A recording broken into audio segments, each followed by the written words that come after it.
Hello, আমি অর্ণা। একটু কি লুকিয়েছিলাম সবারই থেকে। আমার না একটা জিনিস জিজ্ঞাসা করা আছে, তোমরা কিন্তু কমেন্টে সোজা সোজা উত্তর দেবে। সো আমি অর্ণা, নমস্কার। সো আমি চাই আমার এই যে রুমটা আছে, যেখানে বসে আছি, সেটা আমার পড়া করি, ক্রাফটিং করি, ভিডিও করি, সব করি। সো এটাকে আমি একটু অ্যাস্থেটিক বানাতে চলেছি।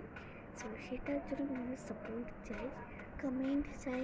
তোমরা কিন্তু সবাই লিখবে হ্যাঁ কি না, হ্যাঁ। তো আমি সবাইকে বলে আমার এই সুন্দর গর্ব ঘরটাকে যখন যখন নিজেকে বলে সেটাই হয়েছে। So support and you two